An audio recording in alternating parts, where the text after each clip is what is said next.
ቆንጆ ነው ልበል። ያው እንደ ሰው እንደ አንድ ሰው እንግዲህ የሰው ልጅ ሆኖ ከስህተት ስህተት አይጠፋውምና መሳሳት ያለ ነው የሚለውን እንይዛለን እና ዋናው ቁም ነገሩ ያው ሃይሚን እስካሁን ድረስ ያናደዳትም ምን ያላትም ልጅ መምጣቱ ወይም ደግሞ የሆነ ነገር መሆኑ ሳይሆን ለምን ከመጀመሪያው ጀምሮ ተዋሸሁ ነው። ውሸት ለምን ጀስት እንዲህ አይነት ነገር ተፈጽሞ ከሆነ ለምን ቢያንስ ትክክለኛው ነገር አይነገረኝም ከሌሎች ሰዎች ጋራ በማይሆን ነገር ስጋጭ የሚል ነው እንግዲህ ሐሳቡ እንደ ሐሳብ። ግን ደግሞ ያው እንግዲህ ቆም ብሎ ላሰላሰለውና ላየት ለአንድ ጎበዝ ሴት ልባም ሴት አፍቃሪ ሴት እንደኔ ማለት ነው ለአንድ ልባም ሴት አፍቃሪ ሴት የግዴታ ያፈቀረችውን ሰው ላለማጣትና ፍቅሯን እንትን ላለ ማለት የወሰነችው ውሳኔ ትክክለኛ ውሳኔ ነው። ይታይሽ ሰላም ለማለት ነው። ወጣለው አቋረጥኩሽ። ይዘርዬ እንዴት ነሽ እህቴ? ሰላም ነሽ ወይ? ሰላም ነው እግዚአብሔር ይመስገን። ይቅርታ ሁላችሁም ሰላም ብያለሁ። አቋረጥኩሽ ይቅርታ። ይታይዬ አረ ችግር የለም ኧረ ችግር የለም። እንዴ ናፍቀሽኝ ነበር በጣም። ይታይሽዬ መልሱን አግኝተሽዋል? አዎ እያገኘሁት ነው። ገና ነው ጠብቅ ይመጣል። ቻው መልካም። አንቺማ አሁን ሽምግልና ብለሽ ነበር እና ወይ ዘር እንደው ብቻ ምንድነው ያው አንድ እንግዲህ አንድ ልባም ሴትና ፍቅሯን ላለማጣት ጥረት የምታደርግ ሴት ያደረገችውን ነው እያደረገች ያለችው። ሚዛኑ ምን ይሆናል ነገ ምን ይሆናል የሚለውን ያው እንግዲህ ማለት እንችላለን። ግን ሲሆን ብናየው ነው ሲሆን እያየን ሐሳብ ብንሰጥ ይሻላል እንጂ ነገ እንዲሆናል ብለን ማለት ትንሽ እንትን ስለሚል ብንቶ ያን ብንቶ። የዛሬው ግን እንደ ሴት ነው። አሁን ያው ሁኔታው አዝማሚያው የሚታየው ያው እንግዲህ ቀጣይነት እንዳለው ነው የሚያሳየው ማለት ነው። እና ቻል አድርጉት። ለማንኛውም እህቶች አይዟችሁ። እና ዞሮ የዛሬው ውሳኔዋ ሃይሚ በዚህ ደረጃ መምጣቷ ትንሽ ግን ፊቷ እኔ ትክክል አልመሰለኝም። እንደው ቅርታ አድርጉልኝ ስለምወዳት ነው መሰለኝ ትኩር ብዬ ነው ማያትና የደመቀ ልብስ ብትለብስም የሆነ ነገር ግን የሚታይባት ነገር አለና እሱ ከፍቶኛል።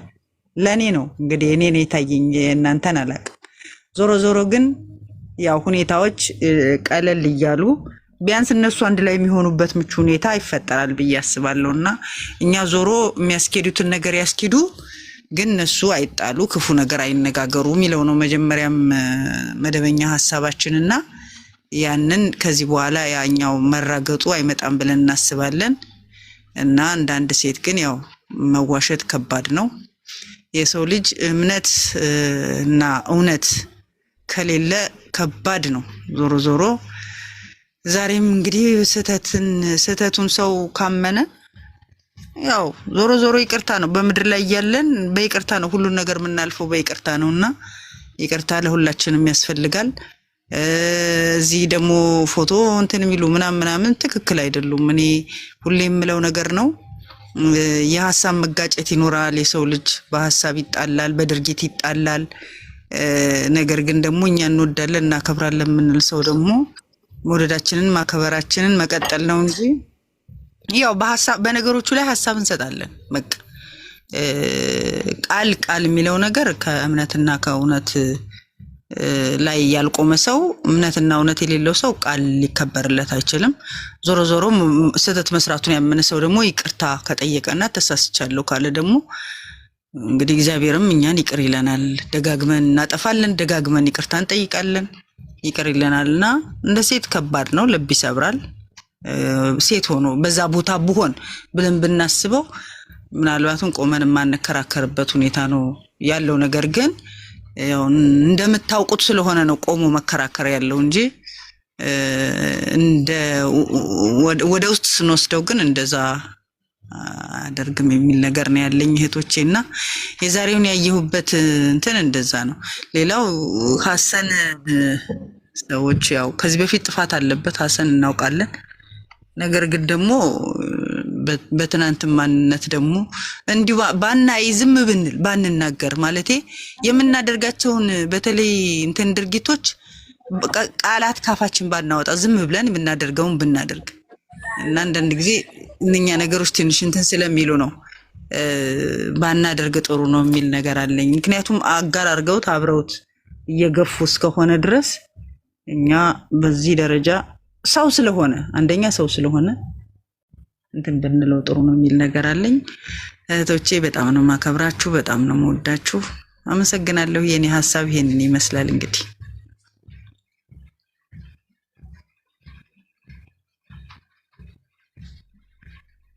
የላችሁም እንዴ?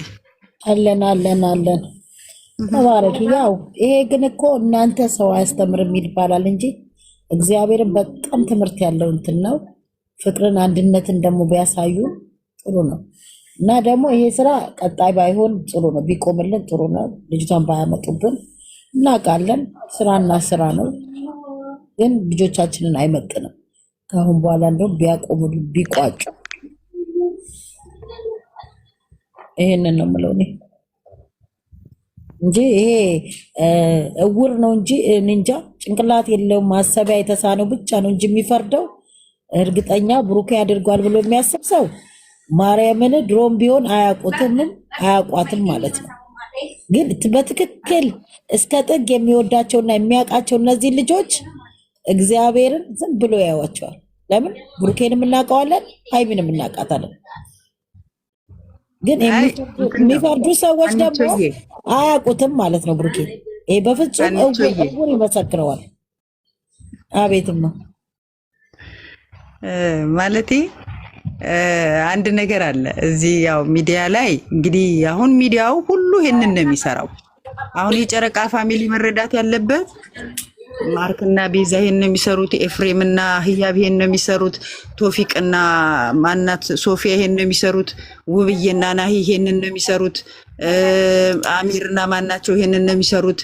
ሂጂ በያቅጣጫው እና አብርሃም እንደምታዩቸው አንድ አመት አዎ የተጨመላለቀ ስራ ነው እንዳለ ሚዲያውን ያጨመላለቁት። ለዚህ ርዕስ ገንዘብ አይከፍልም አይሰማም ድምፅሽ ይታይሽ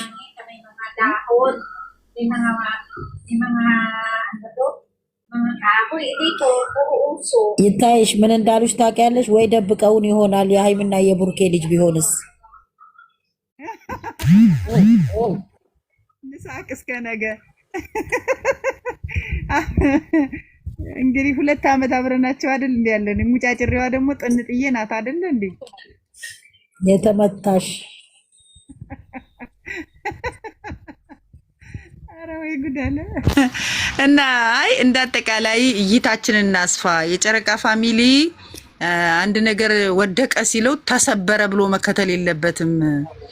ወደቀ ሲባል በየት በኩል ተሸረፈ እንዴት ሆነ ምናምን የሚባሉ አዙረው ተዞሮ ተነጥሮ የሚታይ ነገር አለና የእንደዚህ አይነት እይታ አይኑረን። አንዳንድ ጊዜ ብቻ ጫፏን ይዘን ሰው ለመዘቅዘቅና ለመሳደብ ለማበላሸት አንቸኮል። በእርግጥ እንዲህ አይነት ሰዎች የጨረቃ ፋሚሊ አይመስሉኝም። የሌላ እንትን ናቸው እንጂ ፋሚሊ አይመስሉኝምና እንረጋጋ። እንደዚህ አይነት ስራ ካልሰራችሁ ዩቲዩብ እውቅና የማይሰጥም ክፍያ የማይከፍልም የተባሉ ይመስል ጠቅላላ ዩቲዩብ ይሄን ነው የሚሰራው። አዎ ግን እኔ በዚህ አጋጣሚ ማስተላለፍ የምፈልገው ማንም ደጋፊ ሆነ የማንም እግዚአብሔርን ነው የምለው፣ ማንም ሰው ይጥላኝ እኔ ከሌጋ እንሂድ ከሌጋ ሚዲያ እንሂድ አይደለም። አንድ ላይ ተስማምተን ይሄን ቆሻሻ ስራ ማርያምን ትውልድን የሚያበላሽ ስራ አንድ ላይ ብናስቆም ራሳችን ጀግኖች ነን። ለምን ብትሉ አንድ ጊዜ ለምለም ወጣ ስለ ዩቲዩበሮች ስታወራ እኛ የመዳብ ቅመም እንችላለን ብለን ነው ቲክቶኩን ያንቀጠቀጥ ነው። እግዚአብሔርን ሁሉም ዩቲዩበሮች ወጥተው ነው ይቅርታ የጠየቁት። እግዚአብሔርን ነው የምላችሁ። ስለዚህ ይሄ ስራ ይሄ ተጨመላለቀ የከሌ ደጋፊ የብሩኬ ደጋፊ የሩታ ደጋፊ የሄለን ደጋፊ የአብርሃም ምናምን ሳንባባል ይሄን የቆሸሸ ስራ እጅ ለእጅ ተያይዘን ብናስወግደው በጣም ደስ ይለኛል። እኔ ይሄ ነው አመለካከቴ። እግዚአብሔርን ነው የምለው። እኔ አይመለከተኝም። እኔ ጉዳያችሁን ተመለከታችሁ አልተመለከታችሁ እኛ ትውልድን እየተበላሸ ነው በዚህ ስራ። እንዳለ እግዚአብሔርን ቋንቋችንን እንኳን የማያውቁ እንኳን ምን ይላሉ? ምንድነው እናንተ ሀገር እንደዚህ ነው እንዴት ዳር እያሉ ነው። እግዚአብሔር ምንድነው መንግስት አያስቆምም ነው የሚባለው እግዚአብሔር። ስለዚህ እኛ እጅ ለእጅ ተያይዘን እባካችሁ ይሄን ቆሻሻ ሚዲያ ያጨማለቀውን ስራ ማስቆም ነው ያለብን። የከሌ ደጋፊ ሳለን እኔ ማንም ሚዲያ ጋር ሳንሄድ እኛው ራሳችን ለምን እንደው ታውቃላችሁ እኛን እንደ ጅል እየቆጠሩ ነው ያሉት። በጣም ጅል አድርገውናል። ጅል እንዳልሆን ደግሞ ማሳየት አለብን። ማን እንደሆን ደግሞ ማሳወቅ አለብን። እኛ እግዚአብሔርን አረብ ሀገር ያለች ሴት ሁሉ በግ አይደለችም። በጣም የተማረች ነች። በጣም ስማርት ነች። እነሱ አሁን እኛ እንደማናቅ ትዳር እንዴት እንደሆነ እንደማናቅ እንዴት ትዳር እንደመለያየት እንዳለበት እንደማናቅ አድርገው ነው እንትን የሚሉት። ስለዚህ እኛ ደግሞ ማን እንደሆንን የአረብ ሀገር ሴት እንዴት እንደሆነች እንዴት ሚዲያውን ማንቀጥቀጥ እንዴት እንደምንችል እንዴት ማስቆም እንደምንችል ማሳየት አለብን። ሩጠን ይሄ ቆሸሸ የብልግና ትዳርን፣ ልጅን፣ አገርን፣ ሃይማኖትን፣ ባህልን የሚያጠፋ ስራ በየሚዲያው እያመጡ እሱ ማስቆም ነው ያለብን። ማስቆም እንዴ እኔ ማቀው እስልምና በእስልምና እንኳን ተፈቅዶለት ነው 4 ሚስት ይፈቀድለት። እኛ እኮ አገራችን ተጨመላለቀ። ሴት ልጅን የሚያረክስ ሴት ልጅን ዝቅ የሚያደርግ ሴት ልጅ 2 ሆና መጣ አንድ ወንድ ልጅን እግሩ ላይ እየወደቀች የምትለምን ይሄ ባህላችንም አይደለም። ሴት ልጅ መከበር አለባት። ማንነታችንን ደግሞ እዚህ ጋር ማሳየት እግዚአብሔርን ያልተማሩ ተብለናል። እንዴት እንዳልተማርን ማሳየት አለብን። ለእያንዳንዷ ኢትዮበር ለእያንዳንዷ ይሄ የሚያመጡልን ብልግና ትውልድ ምን ይማር ከነዚህ? እዚህ አረብ ሀገር ያለችው ሴት የማይገባት ምንድን ነው የምትለው? ነገ ትዳሬን መሰርታለሁ አገባለሁ በቃኝ የሰው ሀገር በቃኝ የሰው ፊት ብላ ስትመለስ ትዳርን እንድትፈራ ሄዳ ማግባትን መውለድን እንድትፈራ ነው እያመጡ ያሉት። እነሱ ጠግበው ነው የሚዘሉት። ግን እቺ ልጅ ግን ተቃጥላ በአረብ ፊት ወይ ጠግባ ሳትበላ ጠግባ ሳተኛ የቤተሰብ ናፍቆት የእናት ናፍቆት የልጅ ናፍቆት እያንገበገባት ትዳርን ወደ ሀገሯ መሄድን መፍራት ዘለዓለሟን እድሜዋን ልክ በአረብ ቤት እንድጨርስ ይሄ ምን ትምህርት አለው? ሶሻል ሚዲያ ላይ የሚያስተምሩ ምን ትምህርት አለው? እኔ ምለው ዛሬም ነገም ወላ ግሬስ አልልም ወላ ምናምን አልልም ወላ ምናምን ሁላችንም አንድ ላይ ሆነን እኛ ከብቶች አይደለም መስለን የታየናቸው ምን አይነት ጀግና ሴት እንደሆነች የአረብ ሀገር ሴት ማስተማርና ማሳየት ነው ያለብን። እግዚአብሔር ማሳየት ነው ያለብን። ለምን ባለፈው የሆነ ሚዲያ ላይ መጥተው ምንድነው አንዷ ገብታ ብዙን ጊዜ የሚከታተሏቸው አረብ ሀገር ያሉ ሴቶች ያልተማሩ ናቸው ብላለች። ተስፊሽ ጋር ገብተው ሲጠይቁ እነዛ አድናቂዎቻቸውን እኛ ግን አብረን የተጨፈለቅነው። ስለዚህ ፋራ እንዳልሆን በቃ አንድ ላይ ቲክቶኩን አንቀጥቅጠን ማሳየት ነው ያለባቸው። ባለፈው ሁሉም ሞቶ ነው ይቅርታ የጠየቀን። ያ መጥቶ ይደባደባል። በተክሊልም የተጋባው መጥቶ ይፈራገጣል። ስለ ቤተ ክርስቲያን እስልምና ምን እንደሆነ ሃይማኖት ምን እንደሆነ ቆሻሻ ነገር እያመጡ አገራችንን እያዋረዱ ስለሆነ እጅ ለእጅ በአንድነት ተነስተን ይሄን ቆሻሻ ስራ ማስወገድ ነው ያለብን። ማስወገድ እግዚአብሔርን አገራችን መንግስት አልባ እስከሚሆን ድረስ እግዚአብሔርን እኛ ደግሞ ጅሎች አይደለን። እባካችሁ በአንዶቹ በእናንተ የተነሳ እኛ አንሰደም።